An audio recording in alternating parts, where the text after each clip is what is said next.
News first ಆಯೋಜಿಸ್ತಾ ಇರುವ ಕರ್ನಾಟಕದ ಅತಿ ದೊಡ್ಡ ಇವಿ ಎಕ್ಸ್ಪೋ. ರೈತ ದೇಶದ ಬೆನ್ನೆಲುಬು ಅಂತೇಳಿ ಸರ್ಕಾರ ಹೇಳುತ್ತೆ. ಇನ್ನೊಂದು ಕಡೆ ರೈತ ಸರ್ಕಾರವನ್ನು ನಂಬಿ ತನ್ನ ಇಡೀ ಜೀವನವನ್ನೇ ಬಹಳಷ್ಟು ಸಂಕಷ್ಟಕ್ಕೆ ತೆಗೆದುಕೊಂಡು ಹೋಗುವಂಥ ಪರಿಸ್ಥಿತಿ ಸದ್ಯ ಕರಾವಳಿ ಭಾಗದಲ್ಲಿ ಇರುವಂಥದ್ದು. ಹೀಗಾಗಿ ಈ ಭಾಗದ ಉಡುಪಿಯ ಒಬ್ಬ ಉದ್ಯಮಿ ರೈತ ಪೀಠ ಅನ್ನುವಂಥ ಒಂದು ಹೊಸ ಕಾನ್ಸೆಪ್ಟನ್ನು ಈಗ ತಂದಿರುವಂಥದ್ದು ಭಾಳಷ್ಟು ಇನ್ಸ್ಪಿರೇಷನ್ ಅಂತಲೇ ಹೇಳ್ಬೋದು. ನೋಡ್ತಾ ಇರ್ಬೋದು, ಹಿಂದೆ ಒಂದು ದೊಡ್ಡ ಒಂದು ಒಂದು ಕುರ್ಚಿ ಕಾಣುತ್ತೆ, ಅದು ನೋಡ್ತಾ ಇರ್ಬೋದು ರೈತ ಪೀಠ ಅನ್ನುವಂಥದ್ದು.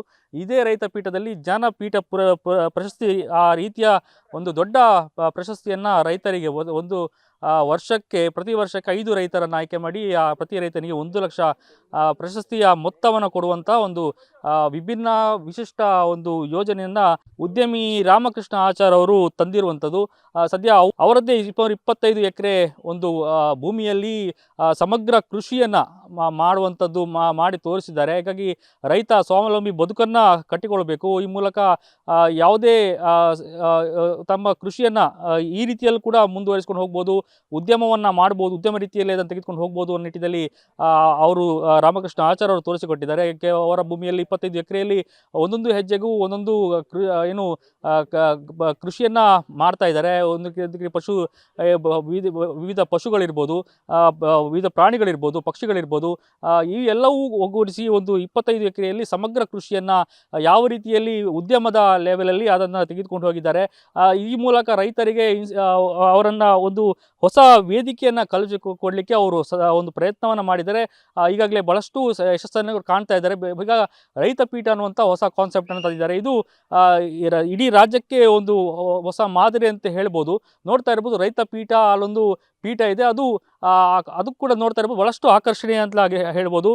ಇದನ್ನು ಆ ರೈತರಿಗೆ ಸಮರ್ಪಿಸಿದ್ದಾರೆ. ಆ ಕುರ್ಚಿಯಲ್ಲಿ ರೈತನನ್ನು ಕುಳಿಸಿ ಅವರಿಗೆ ಸಿಗಬೇಕಾದ ಎಲ್ಲ ರೀತಿಯ ಗೌರವವನ್ನು ಮತ್ತು ಪ್ರಶಸ್ತಿಯನ್ನು ಕೊಡುವಂಥದ್ದು ಈ ರೈತ ಪೀಠ ಅನ್ನುವಂತಹ ಕಾನ್ಸೆಪ್ಟ್ನ ವಿಶೇಷ. ಈ ರೈತ ಪೀಠ ಆ ಕಾನ್ಸೆಪ್ಟ್ ಬರಲಿಕ್ಕೆ ಒಂದು ಕಾರಣ ಇರಬೇಕು. ಅದನ್ನು ಆ ಬಗ್ಗೆ ಮಾತಾಡಲಿಕ್ಕೆ ನಮ್ಮ ಜೊತೆ ಶ್ರೀಕಾಂತ್ ಶೆಟ್ಟಿ ಅವರಿದ್ದಾರೆ. ಸರ್, ಈ ರೈತ ಪೀಠ ಕಾನ್ಸೆಪ್ಟ್ ಬರಬೇಕಾದ್ರೂ ಒಂದು ರೀತಿ ಅದಕ್ಕೆ ಹಿನ್ನೆಲೆ ಮೂಲ ಇರಬೇಕು. ಅದು ಏನು, ಯಾಕೆ ಬಂತು ಅನ್ನುವಂಥದ್ದು? ಈಗ ನಮ್ಮ ಹಿರಿಯರಾಗಿರುವಂತಹ ಡಾಕ್ಟರ್ ರಾಮಕೃಷ್ಣ ಆಚಾರ್ಯ ಅವರು ಯಾವತ್ತೂ ಹೇಳೋದಿದೆ, ರೈತರ ಬದುಕು ಎಲ್ಲೋ ಒಂದು ಕಡೆಯಲ್ಲಿ ಹಸನಾಗಬೇಕು ಅಂತಾದರೆ ರೈತರಿಗೆ ಸರಿಯಾದಂಥ ಒಂದು ಸಾಮಾಜಿಕ ಒಂದು ಸೋಷಿಯಲ್ ಡಿಗ್ನಿಟಿ ಅನ್ನುವಂಥದ್ದನ್ನು ನಮ್ಮ ಸಮಾಜ ಕೊಡುವುದನ್ನು ಕಲಿಬೇಕು. ಮೊದಲನೇದಾಗಿ ಈ ಸಮಾಜ ಎಲ್ಲೋ ಒಂದು ಕಡೆಯಲ್ಲಿ ರೈತರಿಗೆ ಸರಿಯಾದಂಥ ಗೌರವವನ್ನು ಕೊಡ್ತಾ ಇಲ್ಲ. ರೈತರ ಬಗ್ಗೆ ಒಂದು ಅಂಡರ್ ಎಸ್ಟಿಮೇಟ್ ಮಾಡುವಂಥದ್ದು ಇವತ್ತಿಗೂ ಈ ಸಮಾಜದಲ್ಲಿ ನಡೀತಾ ಇದೆ. ಅದನ್ನು ತೊಡೆದು ಹಾಕಬೇಕು ಅನ್ನುವಂಥ ಉದ್ದೇಶದಿಂದ ಅವರಿಗೆ ಒಂದು ಪ್ರೋತ್ಸಾಹವನ್ನು ಕೊಡುವಂಥ ನಿಟ್ಟಿನಲ್ಲಿ ಈ ರೈತಪೀಠ ಅನ್ನುವಂಥ ಪ್ರಶಸ್ತಿಯನ್ನು ಅವರು ಕೊಡ್ತಾ ಇದ್ದಾರೆ. ಜ್ಞಾನಪೀಠದ ರೀತಿಯಲ್ಲೇ ರೈತಪೀಠ ಅನ್ನುವಂಥ ಪ್ರಶಸ್ತಿ ಭಾರತದ 5 ವಿಭಾಗಗಳಿಂದ, 5 ವಲಯಗಳಿಂದ, ಉತ್ತರ, ದಕ್ಷಿಣ, ಪೂರ್ವ, ಪಶ್ಚಿಮ ಮತ್ತು ಮಧ್ಯ ಭಾರತ, ಈ 5 ಕಡೆಗಳಿಂದ ಯಶಸ್ವಿಯಾಗಿ ಮತ್ತು ಒಂದಷ್ಟು ಹೊಸ ಯುವ ಜನತೆಗೆ ಪ್ರೇರಣೆ ಆಗುವಂಥ ನಿಟ್ಟಿನಲ್ಲಿ ಸಂಶೋಧನಾತ್ಮಕ ರೀತಿಯಲ್ಲಿ ಕೃಷಿಯನ್ನು ಮಾಡ್ತಾ ಇರುವಂಥ 5 ಜನರನ್ನು ಆಯ್ಕೆ ಮಾಡಿ ಈ ಪ್ರಶಸ್ತಿಯನ್ನು ಕೊಡ್ತಾ ಇದ್ದಾರೆ. ಈ ವರ್ಷ ನಾವು ಪ್ರಶಸ್ತಿಯನ್ನು ಕೊಡ್ತಾ ಇರುವಂಥದ್ದು ಮಿತ್ತ ಬಾಗಿಲು ದೇವರಾಯರಿಗೆ.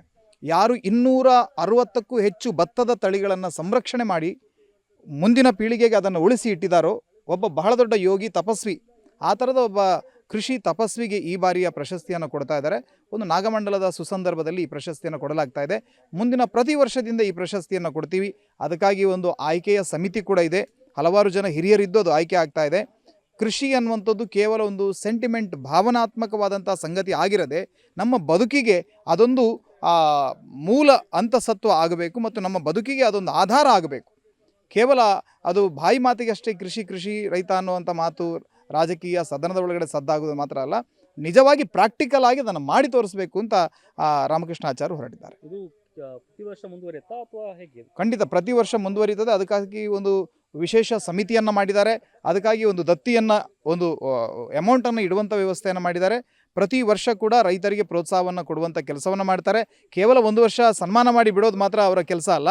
ಪ್ರತಿ ವಾರ ಇಲ್ಲಿ ಯುವ ಜನತೆಯನ್ನು ಕೃಷಿಗೆ ಆಕರ್ಷಿಸುವಂಥ ನಿಟ್ಟಿನಲ್ಲಿ ಹೈನುಗಾರಿಕೆ ಅಂದರೆ ಏನು, ಮೀನುಗಾರಿಕೆ ಅಂದರೆ ಏನು, ಮಿಶ್ರ ಬೆಳೆಗಳಂದರೆ ಏನು, ಜೇನು ಕೃಷಿ ಅಂದರೆ ಏನು, ಒಳನಾಡು ಸಿಹಿನೀರಿನ ಮೀನು ಸಾಕಾಣಿಕೆ ಹೇಗೆ, ಅದರ ಜೊತೆಗೆ ಇನ್ನೂ ಕುರಿ ಸಾಕಾಣಿಕೆ, ಇದೆಲ್ಲವನ್ನು 25 ಎಕರೆಯ ಈ ಒಂದು ಕಾಂಪೌಂಡಿನ ಒಳಗಡೆ ಮಾಡಿ ತೋರಿಸಿದ್ದಾರೆ.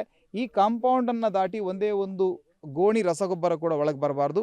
ಸಾವಯವ ರೀತಿಯಲ್ಲಿ ಕೃಷಿಯನ್ನು ಮಾಡಬೇಕು ಅನ್ನುವಂಥ ನಿಟ್ಟಿನಲ್ಲಿ ದೊಡ್ಡ ಮಟ್ಟದ ಗೋಶಾಲೆ, ಅನೇಕ ತಳಿಗಳ ಹಸುಗಳನ್ನು ಕೂಡ ಸಾಕಿದ್ದಾರೆ ಮತ್ತು ಪ್ರಾಕ್ಟಿಕಲ್ ಆಗಿ ಅದನ್ನು ಮಾಡಿ ತೋರಿಸ್ತಾ ಇದ್ದಾರೆ. ನೋಡಿದ್ರೆ ಇದು ಶ್ರೀಕಾಂತ್ ಶೆಟ್ಟಿ ಅವರ ಮಾತು. ನೋಡ್ತಾ ಇರ್ಬೋದು 25 ಎಕರೆ ಜಾಗದ ಭೂಮಿಯಲ್ಲಿ 1 ಇಂಚು ಬಿಡದಂತೆ ಎಲ್ಲವೂ ಹೈನುಗಾರಿಕೆ, ಮೀನುಗಾರಿಕೆ ಮತ್ತು ಇದರ ಎಲ್ಲ ರೀತಿಯ ಸಮಗ್ರ ಕೃಷಿಯನ್ನು ಅವರು ಮಾಡಿದ್ದಾರೆ. ರೈತರಿಗೆ ಸಿಗುವಂತಹ ಎಲ್ಲ ಡಿಗ್ನಿಟಿ ಇರ್ಬೋದು, ಎಲ್ಲ ರೀತಿಯ ಗೌರವಗಳು ಸಿಗಬೇಕು ಅನ್ನುವಂಥ ನಿಟ್ಟಿನಲ್ಲಿ ಈ ರೈತ ಪೀಠ ಮಾಡಿರುವಂಥದ್ದು. ಅದಕ್ಕೆ ರೀತಿಯ ದತ್ತಿ ಏನು ಸಮಿತಿಯನ್ನು ಕೂಡ ಮಾಡಿದ್ದಾರೆ. ಇದು ಸರ್ಕಾರ ಈ ನಿಟ್ಟಿನಲ್ಲಿ ಗಮನ ಕೂಡ ಹರಿಸಬೇಕು. ಒಬ್ಬ ಉದ್ಯಮಿ ಮಾಡಿದ ಕೆಲಸವನ್ನು ಸರ್ಕಾರವೂ ಮಾಡಬೇಕು. ಬೇರೆ ಬೇರೆ ರೀತಿಯಲ್ಲಿ ಕೂಡ ಸರ್ಕಾರ ರೈತರಿಗೆ ಸಿಗುವಂಥ ಗೌರವವನ್ನು ಸರ್ಕಾರ ಕೊಡಬೇಕು ಅನ್ನೋ ನಿಟ್ಟಿನಲ್ಲಿ ಈ ರೈತ ಪೀಠವನ್ನು ಸರ್ಕಾರ ಗಮನಿಸಿ ಇನ್ನಷ್ಟು ರೈತರಿಗೆ ಪ್ರೋತ್ಸಾಹ ಕೊಡುವ ನಿಟ್ಟಿನಲ್ಲಿ ಪ್ರಯತ್ನವನ್ನು ಮಾಡಬೇಕು ಅನ್ನುವಂಥದ್ದು ನ್ಯೂಸ್ ಫಸ್ಟ್ನ ಆಶಯ. ಪರೀಕ್ಷಿತ್ ಶೇಟ್, ನ್ಯೂಸ್ ಫಸ್ಟ್, ಉಡುಪಿ.